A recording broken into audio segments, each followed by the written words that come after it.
Masa Advent adalah masa penuh harapan.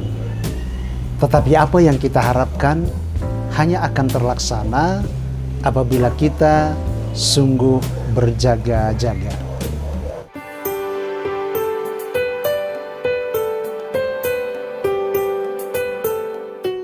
Bapak, Ibu, saudara-saudari yang terkasih, hidup kita adalah suatu Adventus, penantian.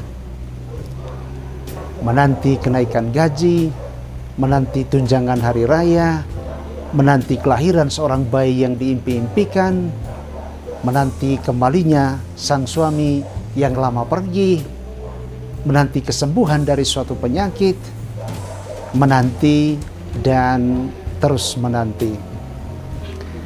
Hal yang penting dalam penantian adalah adanya pengharapan bahwa suatu yang dinantikan itu bakal datang atau tercapai dalam hidup kita. Walaupun kita tahu kita hanya bisa berharap, tetapi Tuhan yang menentukan. Dan justru disinilah letak peranan dari iman kita, yakni iman yang penuh pengharapan dan dilandaskan atas dasar kasih kepada Tuhan.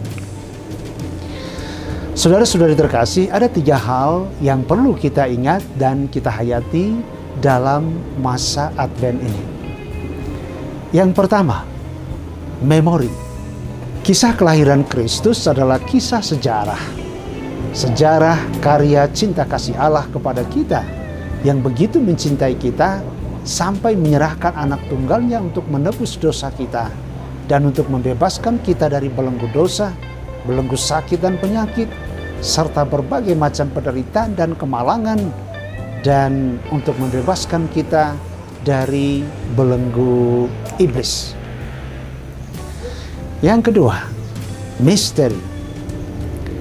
Kehadiran Kristus di tengah-tengah kita saat ini adalah misteri.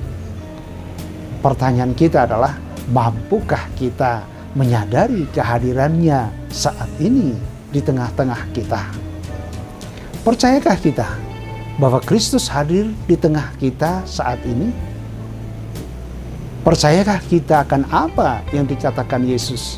Di mana 2-3 orang berkumpul dalam namaku, di situ aku ada. Percayakah kita bahwa Dia mampu menyembuhkan segala sakit dan penyakit kita, meringankan beban dan penderitaan kita, memberi kepada kita jalan keluar dari segala masalah dan persoalan kita, membebaskan kita dari belenggu dosa dan kelemahan kita, dan dari belenggu iblis? Saya yakin Anda semuanya percaya. Puji Tuhan. Yakinlah saudara-saudari bahwa Tuhan mendengarkan doa saudara-saudara dan memberikan berkat yang saudara butuhkan dalam hidup saudara. Untuk itu, kita perlu terus-menerus merendahkan diri di hadapan Tuhan untuk memohon berkat itu dari kita. Karena itu, masa Advent ini juga ditandai dengan pertobatan, bahwa kita mesti merendahkan diri di hadapan Tuhan, mengakui dosa dan kesalahan kita, dan memohon rahmat Tuhan, Roh Kudus Tuhan memimpin seluruh kehidupan kita. Dan Roh Kudus itulah, sebagaimana yang dikatakan oleh Yesus sendiri, Dia akan memimpin kita kepada seluruh kebenaran. Ia akan mendatangkan berkat dan rahmat bagi kita. Yang ketiga, majesty. Bahwa Advent yang kita rayakan ini bukan sekedar kenangan belaka. Yesus akan datang kembali dengan penuh kemuliaan untuk mengganjari segala perbuatan baik kita, iman dan harapan kita, dengan kemuliaan kekal bersamanya di sorga, di mana segala penderitaan berakhir, seperti yang dikatakan oleh Nabi Yesaya pasal 25 ayat 6-10. Tuhan akan mengoyakkan kain perkabungan yang diselubungkan kepada segala suku bangsa, meniadakan maut untuk seterusnya, dan menghapuskan air mata dari segala muka. Keadaan itu bahkan sudah dimulai di dunia ini, sebagaimana dikatakan Yesaya dalam bacaan pertama, pasal 2 ayat 4. Allah akan menjadi hakim antara bangsa-bangsa dan akan menjadi wasit bagi banyak suku bangsa. Bangsa-bangsa akan menempa pedang-pedangnya menjadi mata bajak dan tombak-tombaknya menjadi pisau pemangkas. Bangsa tidak akan lagi mengangkat pedang terhadap bangsa dan mereka tidak akan lagi belajar perang.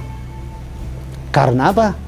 Karena sukacita dan damai itu ada di dalam hati umat, ada di dalam hati kita yang menyadari kehadiran Tuhan dan yang benar-benar memberikan diri kita dipimpin oleh Roh Tuhan itu sendiri. Saudara-saudari yang terkasih, dalam Injil Matius hari ini Yesus berkata, "Berjaga-jagalah sebab kamu tidak tahu pada hari mana Tuhanmu datang." Matius pasal 24 ayat 42. Kita sering bertanya, mengapa Allah merahasiakan bagi kita suatu hal yang begitu penting dan ingin kita ketahui, yakni kapan Tuhan mau datang? Apa kiranya latar belakang kata-kata Yesus ini? Allah telah datang dalam diri Yesus Kristus sebagai penebus. Jadi pada dasarnya umat manusia sudah ditebus olehnya. Kerajaan Allah sudah dimulai, tetapi pelaksanaan kedatangan dan kehadiran Yesus Kristus sebagai penebus dan sebagai raja dalam diri setiap orang itu tidak terlaksana secara serentak, tidak secara otomatis atau dengan sendirinya.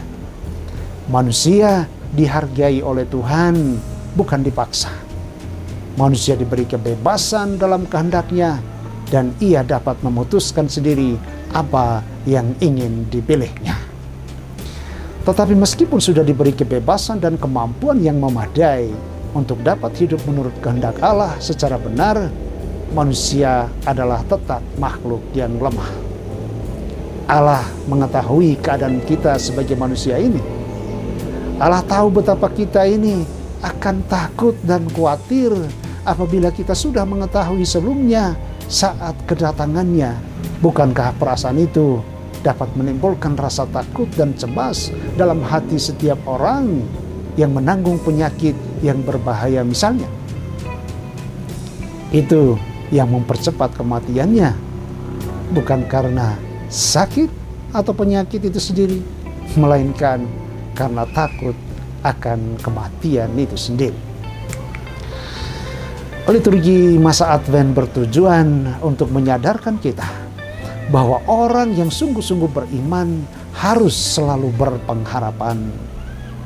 Saat kedatangan Tuhan atau saat Tuhan memanggil kita, memang tidak kita ketahui.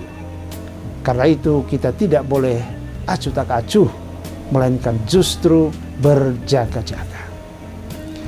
Masa Advent ini bagi kita sebagai umat beriman adalah kesempatan yang sangat baik dan berguna untuk mengadakan refleksi atas makna hidup kita selama ini. Apakah kita hanya memikirkan kesejahteraan jasmani kita dan lupa akan kesejahteraan rohani atau jiwa kita? Yohanes berkata, dunia ini sedang terlelap dalam keinginannya, tetapi orang yang melakukan kehendak Allah tetap hidup selamanya. Bandingkan surat pertama Yohanes pasal 2 ayat 17. Segalanya akan berganti dan berakhir kecuali Allah. Allah selalu ada.